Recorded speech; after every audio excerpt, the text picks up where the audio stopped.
Hello everyone, मैं मिथुन सिंह स्वागत करता हूं आप सभी का। आशा करता हूं आप सभी बहुत अच्छे होंगे। जेएसएससी सहायक आचार्य में हो रहा है घपला। अब आप बोलोगे कि ये न्यूज़ कहाँ से आ गई, अभी तक तो कुछ नहीं सुन रहा था। बिल्कुल एग्जाम क्रिस्टल और क्लियर बहुत अच्छे से चल रहा था। प्रॉब्लम सिर्फ आ रही थी कि सुप्रीम कोर्ट का मसला हो या फिर एग्जामिनेशन जो है जल्दी कंडक्ट कराने की बात हो, और 6 to 8 का अभी तक जो है एग्जाम आपको देखने को नहीं मिल रहा है, इस तरह की समस्या थी। तो ये एकाएक घपला वाली बात, यानी कि जो स्कैम है, ये वाली बात कहाँ से आ गई। देखिए, पेपर लीक से ज़्यादा खतरनाक ऑनलाइन स्कैम होता है। आपको पता होना चाहिए कि पेपर लीक में आपके पास प्रूफ हो कि अगर फलाने टाइम में या फिर एग्जाम के ड्यूरेशन में पेपर कहीं से बाहर आउट हो जाता है ना, तो आप बहुत आसानी से जो है पेपर को कैंसिल करा सकते हो। जैसा कि आपको पता होगा सीजीएल के एग्जामिनेशन में हुआ था। आयोग को ईमेल के माध्यम से बीच परीक्षा जब चल रही थी, बीच में ही किसी ने ईमेल के माध्यम से जो है सूचना दे दी और बता दिया गया पेपर लीक हो चुका है। चलो, इसका मतलब तो ये हुआ कि आप अगर पेपर लीक होता है ऑफलाइन, यानी कि जो ओएमआर सीट पे एग्जाम होता है, उसमें क्या है कि अगर पेपर लीक होता है तो आप आसानी से जो है प्रूफ वगैरह दे सकते हो। लेकिन ऑनलाइन स्कैम में क्या होता है, देखो आपको पता होगा, जिन लोगों ने केंद्रीय विद्यालय संगठन का एग्जाम दिया था, तो आपको पता होना चाहिए कि यहाँ पे सिस्टम को ही हैक कर लिया गया था केबीएस के एग्जाम में।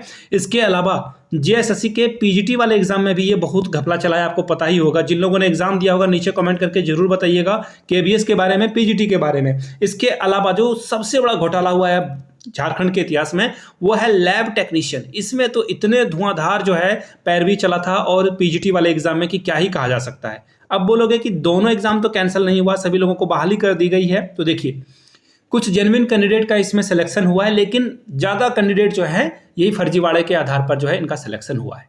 आखिर क्यों, ये कैसे हो गया? तो देखिए, इसका सिर्फ और सिर्फ एक ही रीज़न है, ऑनलाइन स्कैम। आप जब तक इसे प्रूफ नहीं कर पाओगे तब तक काम चलेगा नहीं। तो आखिर ये कब तक चलेगा, ये जो सारी प्रक्रिया है, ये जो चल रहा है, ये कब तक चलेगा? झारखंड सरकार इस पे कोई कानून क्यों नहीं बनाती है? राजस्थान में कानून है और भी अलग अलग जगह पे कानून है, तो झारखंड में जो है कब तक? और आप सीधा ओएमआर पर एग्जाम ले लो ना, आप जो है ओएमआर पर ले लो, जब ये ऑनलाइन स्कैम हो रहा है बार बार। अब देखिए, झारखंड में सीटें क्यों बिक जाती है, इन सारी चीज़ों का हम लोग पोस्टमार्टम करेंगे। आप बोलोगे चलो बातों को घुमा क्यों रहे हो, सहायक आचार्य के बारे में बताओ ना। तो देखिए, एक कमेंट आया था मेरे चैनल पे, यहाँ से आप सबसे पहले देख लो। पीजीटी परीक्षा में देखो, हाई कोर्ट ने जो है इस पर भी रोक लगाया था कि आप लोग जो आंसर का जो डिजिटल उत्तर है उसे जो है पकड़ कर रखो। अब यहाँ से देखिए, मैंने एक आज वीडियो अपलोड करी थी आज के ही टाइम में, और 3 घंटे पहले यहाँ से देख लो, नीलम कुमारी वर्मा जी ने कमेंट किया कि Noble Spare Technology Private Limited Jamshedpur में जो है क्या हुआ है, झारखंड में आज एग्जाम के टाइम 15 से 17 मिनट तक जो है पीसी ऑफ हो गया, इनका पीसी ऑफ हो गया। आगे देखिए, और कोई लोगों का क्वेश्चन दिख ही नहीं रहा था। इसका मतलब है कि सिस्टम में सेंधमारी की गई थी, तभी तो इस तरह की ग्लिच आ सकती है कि किसी का क्वेश्चन नहीं दिख रहा है, किसी का कंप्यूटर ऑफ हो रहा है। देखो, पूरे एग्जामिनेशन को बिल्कुल सुरक्षित ढंग से एग्जाम कराया जाता है। ऑनलाइन एग्जाम में मैं बहुत सारे एग्जाम में बैठा हूं, मेरा कभी भी कंप्यूटर बंद नहीं हुआ है। गलती से पैर लग जाए तो उसकी बात नहीं कर रहा हूं मैं। 100 में जो है 99 टाइम्स जो है ये एक्यूरेट होता है। सीटेट का भी एग्जाम मैं ऑनलाइन मोड में भी दे चुका हूं, ऑफलाइन मोड में भी दे चुका हूं। लेकिन कभी भी ऑनलाइन वाले एग्जाम में, जैसे कि बीपीएससी का स्टेट का एग्जाम हुआ था, उसको भी मैंने दिया था, ऑनलाइन एग्जाम है, लेकिन कहीं कोई दिक्कत नहीं आई थी। लेकिन दिक्कत कब आती है, जब इस तरह के हैकिंग वगैरह ग्रुप जो है एक्टिवेट हो जाते हैं, तब इस तरह की दिक्कत या समस्या का समाधान हो सकता है। एज ऑफ नाउ तो ऐसा ही लग रहा है इस कमेंट को पढ़ने के बाद। आगे देखिए, अब देखो, दिक्कतों का सामना करना पड़ा जिसमें मैं भी थी। बार बार बोलने पर मेरा पीसी चेंज नहीं किया गया। इन्होंने कहा कि मेरा पीसी आप चेंज कर दीजिए अगर ये ऑफ हो रहा है तो। बोला गया जेएसएससी जाकर मिलिएगा या ईमेल कीजिएगा, उसकी गलती है।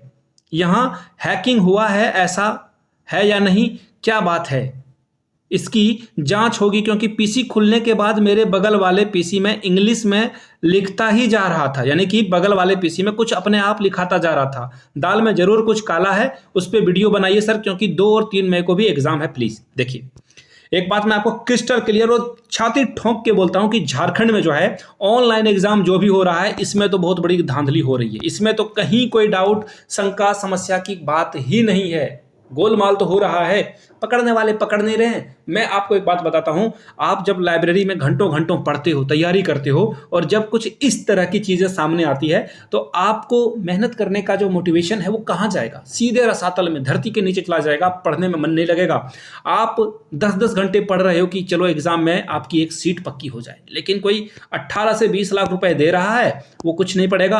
अभी जैसा ये देखो, ये जो कमेंट में ऐसा बताया गया था कि बगल में खुद ब खुद लिखाता जा रहा था, तो हैक हो रहे हैं। हाँ भाई, सीधी सीधी बात है, हैकिंग हो रही है। और दूसरे लोगों के साथ ये समस्या क्यों आ रही है, यहां से आप देख लो, ये वीडियो देख लेना जाकर, अभी चैनल पे पड़ी हुई है, उसमें आपको ये कमेंट भी दिख जाएगा कि ये नहीं कि मैंने कमेंट कर दिया और ऐसे।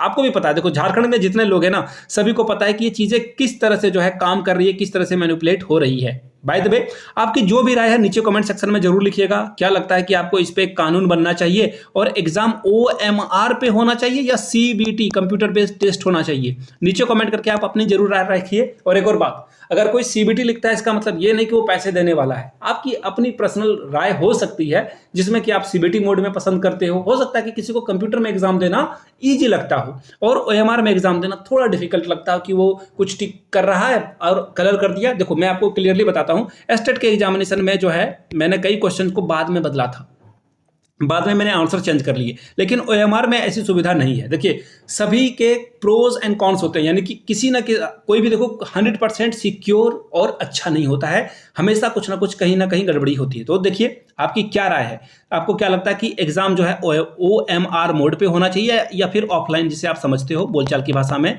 ऑफलाइन मोड पे होना चाहिए या ऑनलाइन मोड पे होना चाहिए? तो जो भी आपकी राय है नीचे कमेंट सेक्शन में जरूर लिखिएगा दोस्त, ताकि मुझे पता चल सके कि आप क्या सोचते हो। चलिए मिलते हैं किसी और वीडियो में। Thank you so much for watching this video. इस वीडियो को ज्यादा से ज्यादा शेयर करना है, लाइक करो ना करो फर्क नहीं पड़ता है, कमेंट करके आप अपनी राय जरूर बताएं और इस वीडियो को शेयर जरूर करें, अपने दोस्तों रिश्तेदारों तक साझा करें, उन तक पहुंचाएं और किसी व्हाट्सएप या फिर टेलीग्राम वाले एजुकेशनल ग्रुप में इसे साझा कर दें। Thank you so much. जय हिंद।